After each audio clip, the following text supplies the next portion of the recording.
Hey guys, what's going on? This is Jeff. So today we're going to talk about living off-grid in Hawaii, things to know. First of all, places that you can live off-grid in Hawaii are abundant on the Big Island. You got Puna, Ocean View, Mountain View, Fern Acres, Hamakua Coast, Hawaii, Captain Cook. A lot of places to live off-grid on the Big Island. Maui, you got Hana, and some other places up country and up towards the what is that, the north side of Maui. And then on Oahu, I don't really know too many places on Oahu because Oahu is pretty overcrowded. Molokai, you can get a lot of places off grid if they let you over there. Kauai, you can live off grid too.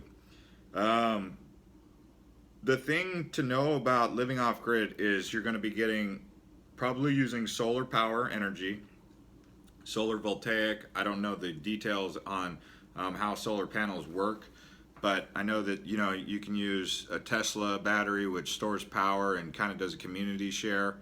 You can also do a bunch of just do your homework on it. Obviously, if you're watching this video, you've probably done homework about how to provide off-grid power resources for yourself. Here you also have what you call water catchment. Water catchment is where rainwater pours into a pipe and goes into a tank. A lot of people do that here. One thing about water catchment is, one, how clean is that water? You're going to want to make sure it's properly filtered. Even when you're taking a shower, when you're brushing your teeth, if it doesn't rain for a month, you might be up against a rock and a hard spot. For real. I used to live, when I first moved over here, I tried out off-grid living in Hamakua, and water catchment was a challenge because sometimes showers could only be like a minute because we were running low on water and it hadn't rained for 2 weeks. And then it would rain for 2 weeks nonstop.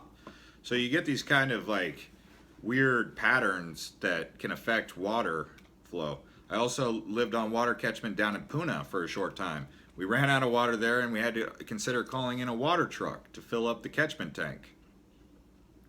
Just things like that. Even in Puna, it dried up. So that's the thing with water catchment, is it can get kind of iffy, and you do want to do water conservation. Obviously, when it's raining nonstop, water is of an abundance. But if it ever dries up, that's what you're up against. Then you also have to take in consideration how often you're going to flush the toilet. Flushing toilet uses a lot of water. How often you're going to wash your clothes? How are you going to wash your clothes? Things like that.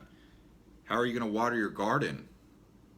Because obviously, if you're living off grid, you're looking to take advantage of the natural resources that are going to provide a bounty of fruit and vegetables for you, because that's one of the great things about Hawaii is the tropical climate provides a great deal of produce, right?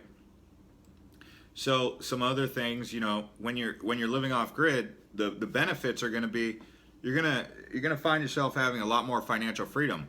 If you buy your lot for $12,000 and you build a container home, those container homes, you might be going into that home probably for $50,000 with solar, with catchment, all built, fully installed at $50,000.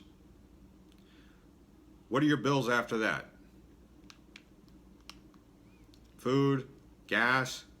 You're looking at a real revolutionary way of living, right?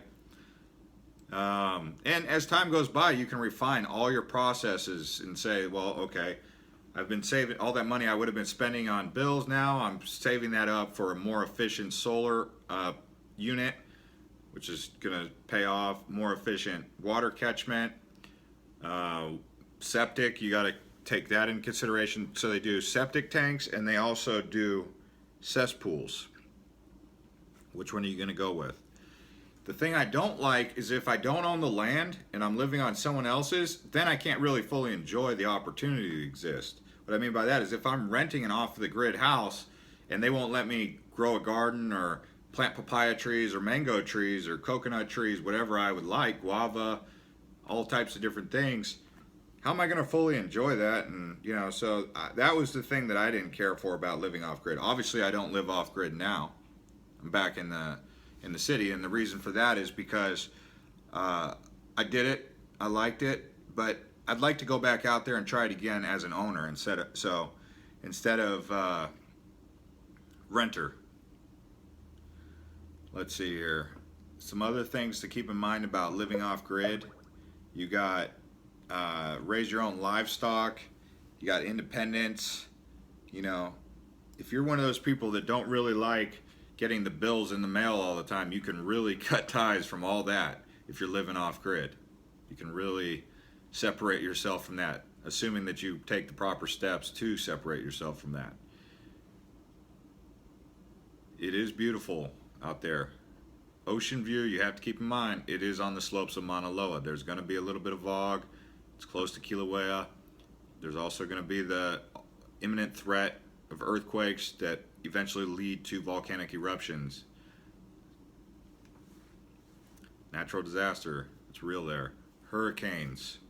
Hurricanes, depending on what part of the island you're on. If you're on the Kona side, you're pretty safe from hurricanes. If you're on the other side, Puna, if your structure is not built to handle a Category 3, Category 4 hurricane, so, you're going to want to consider a container, because containers, how's a container going to collapse? How's a container going to get blown around by a hurricane? If it's made out of wood and you got, wood beams holding up your roof, it's kind of iffy. Make sure your solar panels are ready for the hurricane when it comes, or any sort of storm, because we recently had storms over here that were more torrential flooding than even the hurricanes were. And this was just what do they call it, an easterly or a westerly? I don't know what they call the storm. Maybe even the Kona trade winds. So there's a lot of things that you can do to research. Obviously, I don't have the full details on this. I'm giving you a general insight, a very vague insight into living off grid based on my experience and based on some of the things that I've seen. Now, obviously, there's going to be people on YouTube who are doing it right now, and those are the cool people that you can check up on. Before I moved out here, I was watching a guy over in Hamakua who was growing everything: celery. I wish I knew his name, kale. But he was growing everything, and I was just so inspired by that. And he would go hiking out in the middle of the jungle and forage for papayas and mangoes and coconuts, and I just found that to be so awesome, right? But when you're actually doing it, it's a little bit different story. Wild pigs. Wild pigs, those suckers do exist. I had a dog, and he was always kind of getting into it with pigs. He did not like pigs. We're talking big boars. I came face to face with a couple boars that were trying to, get into it with my dog, because my dog was trying to get into it with them. They would come up into our house, start digging holes in our backyard and everything, and I'd wake up, my dog would be growling, and I'd go out there and see what these suckers are doing. He'd chase them down and try and get into it, but he was too scared to really square off with them fully, because the pig's are a little bit bigger animal than he was. But it's pretty unique to be living in that kind of environment. No natural predators, though. A pig's not a natural predator. A predator is like a snake. A snake's not a predator to us necessarily, but it's venomous. But like a cougar or some sort of wild cat or wild dog or something like that, there's none of that here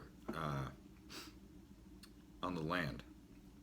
In the water, it's a different story, but you're growing in the land, living off grid. You're not, unless Hawaii gets to a point where we start setting up like home islands off the coast, right? That would be kind of unique. That'd be kind of crazy. That might happen. It all depends. A lot of people here in Hawaii, they like to keep things very modest and conservative. So when you start coming in with these really revolutionary ideas to do things, they're like, people are not very cool with change here. It's not a progressive environment. But every once in a while, the progressives stuff happens, and then that's why we're here where we are today. Because if we never progressed as a society, you know, we'd still probably be hunter and gatherers, right? So the progression does happen, and there probably will be a progression here in Hawaii also, because the world goes around. The cycle of life just continues to progress. The thing that you want to keep in mind about living off grid, that's probably the most important thing of everything, is being conscious of the environment. As they would say, the Aina, the land. The land is here now, and the land is here for many generations after you leave. So the impact that you make on that land, think, is that going to be a positive impact for generations to come, or is it going to be something that's going to be destructive to the land? Now, without getting too earth bunny-ish, because I'm not trying to preach about that, I'm not that guy. I'm taking a middle ground perspective, which is, I get the fact that we need to progress as a people because times change, and so does efficiency, and so does abilities to do things wisely. But I'm also saying that that doesn't mean that you completely neglect the land and the environment. So that's the most important two things probably to keep in mind about any sort of progress or any sort of off-grid living that you're going to be doing. Some people are going to come against you like ravenous wolves and tell you that that was not the way to do it. Those people, you just got to understand, there's going to be haters. Why haters exist, I will never understand haters. I really don't understand haters. Does that mean that they're wrong? No. It's just that there's a way to educate and there's a way to hate. Are you one of those people that takes the approach of education, or are you one of those type of people who comes out with the stick and ready to hit and attack? Are you an attacker? You know, so if you're an activist or a part of a movement that involves living off grid consciousness, you know, the most effective people here in Hawaii doing that are the ones who are doing it in an educational way. If they're saying don't use Roundup because that's a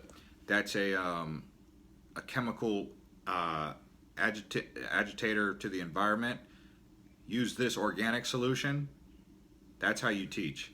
If you say like Monsanto's evil and start demonizing things, then you're opening up Pandora's box to things that are going to hold you, you know, really accountable to your own words as to like how Pono you are. Pono is righteousness. So try to just always remain even keeled. Don't get emotional and don't get abusive with your activism. Just keep it even keeled. And you can do whatever you want, but that's been my what I've seen. It's just like the whole thing with the peaceful protest versus violent protest. Mahatma Gandhi was peaceful. He was effective. Martin Luther King, he was peaceful. He was effective. You have violent protesters that, how effective are they as activists? Well, they would say that, you need someone to go in there and kick up the sand. But at the end of the day, all they end up doing is fizzling out because they put all their energy into violence and abusive behaviors with hate instead of taking a loving, educated approach. So I'll give you this spiel here because, yeah, it does exist in this environment of living off grid where people will, for lack of a better word, pontificate with a dogma. A pontification and a dogma is a like philosophy that they kind of believe is the truth only, the only truth, the one, like God. So in that community, you know, if you keep an open mind, conscious of the environment, you'll really enjoy it. I recommend you try to get your own place, but definitely start out seeing if it is for you by renting. So don't come out here thinking that you're just gonna get right into off-grid living and love it and you know, buy a piece of lot or a piece of land and then realize, whoa, what did I just get myself into? You don't want to end up in that situation because I know people who've done that. And guess what they did? Their land is cleared They spent all this money to clear it, and guess what's happening to it now? Overgrowth galore, because it's out in the middle of the jungle and it's just getting overgrown. Why? Because they didn't know what they were getting themselves into when they cleared their land and they bought that land. They just thought, oh, I'm buying land in Hawaii. Well, after a couple tens of thousands of dollars go by, and they're like, whoa.